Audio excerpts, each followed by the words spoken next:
Welcome back to Hustle and Heart, the show where vision meets community and we explore people and the places that make us feel like we belong. Today's guest is a powerful reflection of what it means to lead with intention and integrity. Kanika Bradshaw is a commercial real estate advisor at Terra Alma with a background that's as dynamic as her perspective. Originally from Miami Gardens, Florida, Kanika spent over 2 decades in healthcare before making a bold leap into commercial real estate. Since 2019, she's been quietly and now loudly changing the game, becoming a full-time agent in 2023. Kanika brings a unique mix of entrepreneurial grit, soulful relationship building, and an eye for placemaking that mirrors the heartbeat of Atlanta.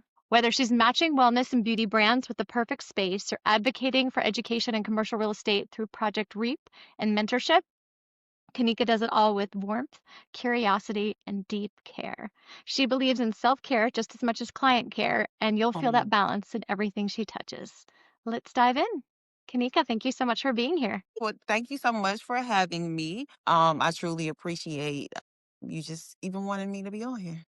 Absolutely. So for those who have not had a chance to feel your joy yet in our world of commercial real estate, tell our listeners maybe a little bit of what I hinted out in the bio, but maybe didn't get a chance to dive too deep just yet. Okay, cool. So like you said in the bio, I started out in 2019 in real estate. I started out in residential, did that for about a year or two, and then realized that commercial was more my speed in this season of life. I just liked it more. I started to like numbers more, and I started to look at buildings differently. Like it wasn't just a building, like this was an asset. So that intrigued me a lot more. And then once I got my feet wet, I was the only commercial broker at an all residential firm, just trying to figure my way and navigate through that. But thankfully, I was blessed with great people in my life and in my circle that helped me to connect with those that were doing commercial real estate and doing it on a larger scale. Coupled with me, I always say I'm selectively nosy. I'm not nosy until I need to be or want to be. So I became real nosy, started meeting people, started building relationships. Like you mentioned, I was able to complete Project REAP, became a member of Atlanta Commercial Board of Realtors, CCIM member. So at this point, I'm just fully immersed in it. I love doing commercial real estate. Started off with leasing, as you know, I do some leasing, but now I am fully engulfed into investment sales and business brokerage. Mm, I do focus a lot on the health and wellness aspect of it. There is such a thing called wellness real estate, and I'm very enamored with that and beauty. Just simply because of my background in healthcare, we as a people, we don't take care of ourselves. So I'm really honed in on working with investors and owners that desire to purchase commercial assets that are geared towards leasing spaces to the health, wealth, wellness, and beauty providers. So that's where I'm Thank at. you. Beautiful. Well, I think this next question kind of leads perfectly into that because I'm curious how you define community in the work that you are doing. Like, how are you aware of the impact that your work with working with clients and neighborhoods is ultimately creating a ripple effect through the communities that you're in? The placemaking of it, and making sure that my clients are purchasing in areas where they are going to make an impact, where the tenants that they put into the spaces are going to make an impact within the community, whether it's a beauty supply store or a wellness spa or a gym or even a physician. Just making sure that it fits. I'm really big on, because a lot of my clients are female. So I'm really big on safety when it comes to that, especially because I'm a woman. I go to the beauty salon, I go to wellness spots and things like that. So just making sure that everything cohesively forms a community and that the owners are engaged with the tenants in the right way and vice versa. Like the community in itself is welcoming to the operators that are in the spaces that my clients own. I think you hear me talk about this all the time. I think it's quite comical that 90% of all consumer purchases are made by women, and there's not more of us shaping the built environment and thinking through things like lighting and Mhm. access and parking and safety. I feel like we've got a list probably of about 30 things that we want to provide for our clients when looking at a space because we want to make sure that they're thinking through all these things rather than perhaps being a little emotional about the decision sometimes. I think that's a lot of it is that where business owners, they have the idea of the business in their mind. Like it could have been a childhood dream or just something that they really, really want to accomplish. And oftentimes they don't think of the business aspect or those little nuances like placement. Like if you have, like I have a client that is an event business, I wouldn't want to put them somewhere where they're behind another building because no one could be able to see them. But they may just like the building because aesthetically it's pleasing to them. I'm there to tell them like this isn't going to make sense because one, you need people to see your building. Visibility makes everything sometimes in location. So those type of things we are there for to help our clients and guide them in the right way. Do you think maybe we'd get a little bit better deal if it is tucked away but had amazing signage? Possibly depending on it's a lot of variables. I literally had lunch with a young lady I met a couple of weeks ago on a commercial tour that a local developer here did, and she's transitioning or she's thinking about transitioning eventually into commercial. And I was like, it's a lot. It's a lot of nuances in commercial, and trust me, everybody told me that. And it's not that I didn't believe them, I took it in, but now that I'm fully in it, I'll 200% see what they were saying. Yeah. So I'll tell anybody that it's a lot of nuances. That's why it does benefit you to be a specialist in one thing. And I had to learn that the hard way. But be a specialist in one thing and not be a multitasker or try to be a jack of all trades and a master of none. When you're scouting for new clients, what gets you most excited? What are you looking for? I love going out and actually driving their markets and looking and seeing what's going on. Because a lot of times, some things aren't on our systems on the computer. And also, you get to see what's happening in real time. So, to me, that's one of my favorite things for my clients. And some of them are like, You really drove over there? I was like, Yes, I really drove over there to see what's going on because you can see something on the internet or I can see something in my system that I use to search for you, but I still need to go and see what it actually is current day. Like a development could have changed that hasn't been updated in the system. So to me, going out, driving the market, talking to business owners, I am a pull up person. I will pull up and start talking to them, hey, what's going on? Do you like the space? How long have you been in the neighborhood? Those kind of things, because I take that back to my clients so they know, what the current environment really is beyond what's shown on the internet. Yeah, I appreciate that because sometimes they don't have the time to do that work. And so if you're doing that legwork up front and providing all of that local intel, you're probably uncovering some nuggets that they would have not uncovered. Because sometimes I've gone to spaces in person, and they're excited about it. They're like, "Oh, I found the space," or heck, I've sent them something. I'm like, "Oh, it looks nice." And once I go there, I'm like, "No, that's not it. We're not gonna do that." And you know me, I'm very Oh straightforward. yeah. I'm very straightforward. So I will tell the client like, "Hey, I don't think it's gonna work. I'm not just gonna tell someone something they want to hear just because." Yeah. You want to challenge them, make sure it's the right investment of their time, energy, money, because commercial real estate's very expensive. And we Very. want to make sure our clients are here for the long run, not for a single transaction here and there. Exactly, exactly. It's a relationships. It really is about having good relationships with your clients. So go back to the story you were just mentioning. Like, what perhaps did you see when you went to go kind of pre-scout something that you said, yeah, no, I don't really like this? Like, what are some of the things that you're looking for? I didn't like the parking. Okay. The parking was behind the building. The building was situated on a main road here in Atlanta and Buckhead, so already know traffic is trafficking. But I did not like the fact that majority of the parking was behind the building. This client is a beauty salon operator, so that means there's a lot of women coming in and out of the space. The area behind the building where the parking was, it wasn't paved; it was gravel, and then there was a decline in that. So there's all type of possibilities. Somebody could fall because it's not gravel, the decline or the incline, depending on which way they're going. The fact that it was behind the building, I went during the day, so I don't know what it's like at night if there's lighting back there. So that was just an absolute no for me. So you try to weigh kind of what is approachable and repairable, maybe with like capital from ownership or maybe making an investment. Because, I love looking at a whole bunch of things and then saying, okay, yes, I like this one because of X, Y, and Z.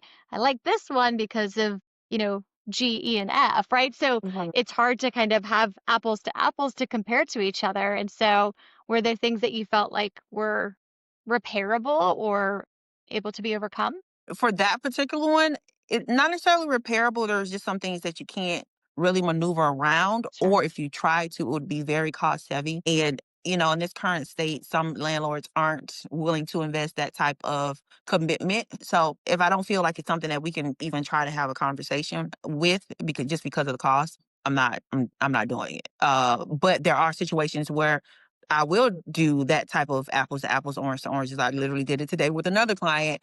He had a list of properties, went through them all, then went through them again. I was like, no, I don't like that one. This one is older. It was built in 1950. So that means there's a lot of possibilities as far as coding, all that kind of stuff. And there's a lot of work they would have to do. So we're going to scratch it from the list. I do have a process and a system that I do go through where I do look at the possibilities of, okay, what can we overcome in this particular situation or this property or what have you, what might be feasible. No, I appreciate that. It's good to like, look at the pros and the cons of everything. Mhm. It hurts when the client falls in love and you're like, oh, I know that like the next three things that we're gonna see are so much better for you, but you just have to be open to seeing them. But there's certain, like you said, things that they just grab onto that they just fixate on. So Yeah.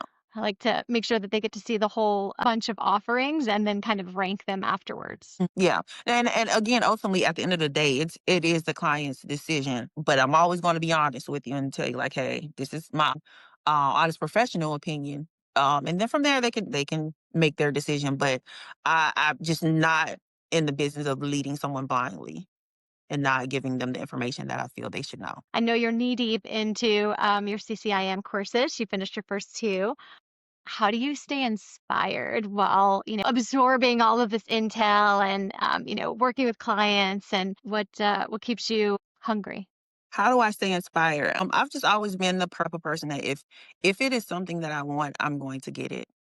And that's just the beginning, middle, and the end of it. I don't hear no. I hear not yet. If I stop pursuing something, it's because I wanted to. That's just what it is, not because someone um made me uncomfortable or any. It's if I want it, then I want to get it. I just stay inspired because I see the vision and the end goal for myself. So I just keep going. Are there times when I'm tired? That is for sure. Are there times when my brain is like, all right, what are we doing today? Definitely. But I have definitely learned to take the break when I need to. And that is where the wellness component comes into play. Because before, when I was studying for paramedic school and nurse school and fire academy, I'll just keep going, going, going, going. Now at this mature position in life, I've learned to I've learned to take the break and appreciate the break. That and ultimately getting to a point to where I can do amazing things for my family and my friends. That keeps me inspired. So good to hear. So full of joy and excitement. And I just am continually in amazement of your desire to continue to learn, right? You got your license. You're like, no, I'm going for CCIM and I'm doing this and I'm doing business brokerage. And you're hungry. And I love that. You can't teach that.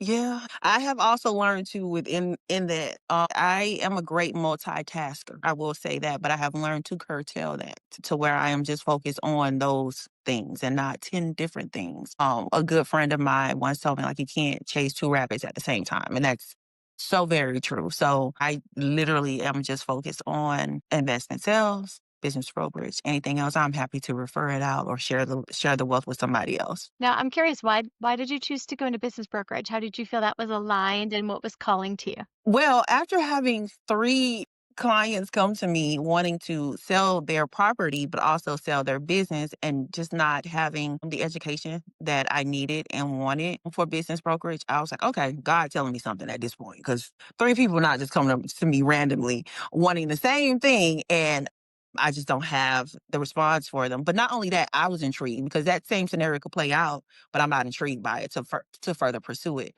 with business brokerage, I was and still well, I am intrigued about it because that's another avenue of creating wealth and add value to my clients. And also a lot of times in investment sales, it does go hand in hand. Like literally hand in hand. If the business is operating, you want to sell the property, then the business is a part of that situation at times. So I just wanted to become educated so I can better represent my clients in that way, and understand that dynamic. So to me, they go together. Yeah, it's interesting. I was looking at a farm not too long ago and there was just one price for it. And I go, well, there's the business and then there's the property. So we got to Mhm. think about how to separate them because it doesn't make sense. You can't just buy one, and obviously the land has the farm on it, but it should be considered two separate pathways. Yeah, you could, but it can become very convoluted if you Yeah. can just do it as one or understand that it's one transaction, but it's two segments underneath that one transaction, if that makes sense. It's just a lot better. So have you had kind of a this is why we do this or this is why I do this moment since you've gotten into commercial real estate, like an epiphany and go, yes, I feel so good about the direction this is heading in and it's very fulfilling. Yes, I have my client Donna. She's one of those moments. We did our neighborhood spotlight with her. Um, when you work with clients and you build that relationship, it really is a journey. And we had the same background because she was a nurse. She went further. She's a nurse practitioner, and I just understood. I understood what that feels like to be ready to leave bedside and want to start your own business and be the entrepreneur in your family. And once we finally achieved that for her, I was just like, okay, this is why I do this. I love it. She's got a phenomenal story. I'm so glad to have been able to showcase her and get the word out for others to learn. Yeah, I love So, Donna. She's really good. how did you meet Donna? How did that all come together? How did I meet? Someone referred Donna to me from my previous brokerage. She was referred to me. Yeah, Do you see yeah. her doing more in the future? Oh yeah, most definitely. Donna's a smart woman. She's gonna do a lot more. I feel like when she And she's finds this, passionate. She's yes, very passionate about what she does. There are some people that say, okay, this is what I do. And, they do a lot of it for social media. But I can attest that she's literally taken training out of the country to get a better understanding of some of the, for the services that she provides. And she's just real passionate. I pay attention to how people maneuver and how they talk when other people aren't looking or when social media cameras aren't around. And I know that she's one of the solid ones. I agree. I can see Yeah. that as Yeah. well. Just in the way the conversation unfolded. So we're gonna include that link in our comments so that everybody who hasn't seen it will get a chance to see it as well. Yes, yes, yes, yes. And if you're in the McDonough area, Henry County, definitely check her out. So talk to us about maybe some of your travels and how they've inspired you in the work that you're doing today. My travels, Yes. let's see. Just travels through life. Life in general. Just being in healthcare as long as I was in healthcare really helped me to be very appreciative and very grateful. I have a lot of gratitude because things could be worse. And that has helped me build relationships with people, to be empathetic, but also understand that I mean business at the same time. Hearing people and comprehending are two different things. Like you can hear a person, but are you really comprehending what they're saying? My experience in healthcare really, truly has helped me and become the person and the woman that I am today in general, but also as an entrepreneur and a commercial broker. Because a lot of times when you're doing deals, sometimes, it could get heated. Yes. Depending on where we're at in the deal, it can get heated.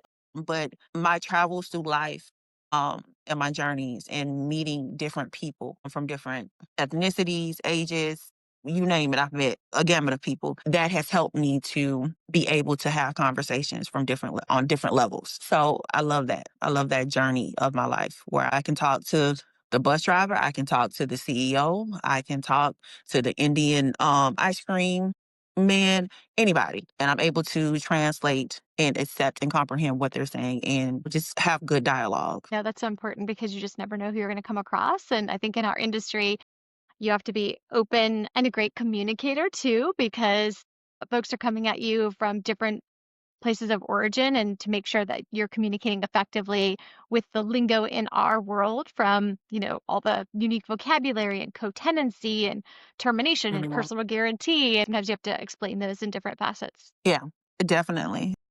I think my life's journey thus far has really helped me in that way to thrive within the commercial space because we meet people from all walks of life, clients, other brokers. So in a dream world, you have money is no object. What is Uh-huh. an inspiring project that you'd like to be a part of or you'd like to lead in the world of commercial real estate? I would love to build it's not a compound, but I would love to create like some type of brand or franchise where it is. a spa-like situation, 24 hours for nurses to go to when they get off work. Just like relax, chill, don't think of anything. So it'll be a spa specifically for healthcare providers. I would love to create something of that nature. Um, and maybe work with some developers to help them put in their wellness component of their mixed use developments. When you say wellness, describe a little bit more detail. What does that mean to you? Is that a salt scrub? Is it a massage? Is it meditation? Is it water therapy? I mean, I think wellness, some people like put it in a bucket and they just don't know how to maybe decipher it a little bit more. So can you expand upon that?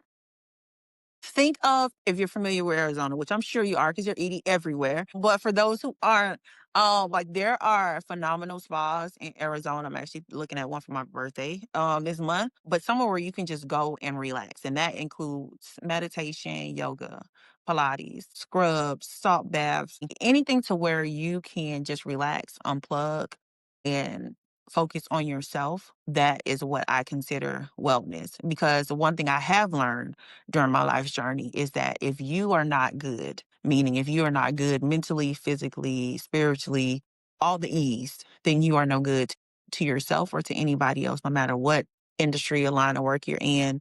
So I'm really big on that part of wellness, taking care of yourself in every facet. No, that's really important. I think a lot of us have a very strong work ethic and are not great about taking time off or taking time Mhm. for ourselves. I remember when our partner Michaela started with me, she goes, Edie, I see you're kicking out emails at 10 o'clock at night. Does that mean I need to kick out emails at 10 o'clock at night? I said, oh, I'm sorry. I should have kind of set the tone early. I said, I typically work from 5, and then I'm hanging out with my kids and we're doing dinner and doing homework and school Mhm. activities and things like that. And then, because we're independent contractors, the more I work and the more that I move things forward, the more money we make. And so I am driven by the desire to get things across the finish line. And so if that means me kicking out an email at 10 o'clock because it's already out of my mailbox and it's into someone else's mailbox, that makes me feel good. But that doesn't mean that you have to do it that way. You Mhm. do the cadence and the work that you want that works for you. And there's also plenty of people in our industry who say, hey, I know if I work this hard, I'll make this amount of money, and I'm good with that. I don't have to make any more. I don't have to push. Maybe that's just the Yankee in me saying, all right, there's no ceiling. If I do more, then there's more money coming in. But I also love what we get to do. It's so fun. It is hard It work, it's high is. risk, but I really love the people in our industry that we get to be across the negotiating table with. Yeah, yeah. And I think everybody has to find their own cadence because I would say out of all of us on our team, I'm going to coin myself the baby Edie. And I think everybody else on the team would say that too. But I've learned to balance a little bit. I'm still working on balance. My family and friends will Always. say I need to work on it a little bit more, but I think I made at least an inch worth of improvement. Like if it's something that comes to my mind, like I may not send it in that right then in that moment because it's late or whatever the case may be, but I'll schedule it. I'm like, okay, I'll schedule it and I'll put it away because I need this time to chill, relax, do whatever, hang with friends, what have you.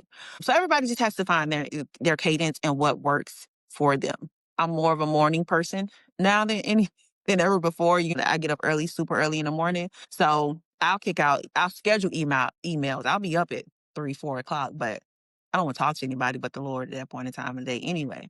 So I'll schedule emails for, let's say, 9 o'clock or 8 o'clock. So, yeah. Well, that's a sneaky way of doing it, right? You've got technology on your side that you can schedule it for later. Whereas I, Mhm. you know, it depends on who I'm reaching out to. I might like let it go then, or I might schedule it just depending on how quickly I want to hear back from them. Yeah.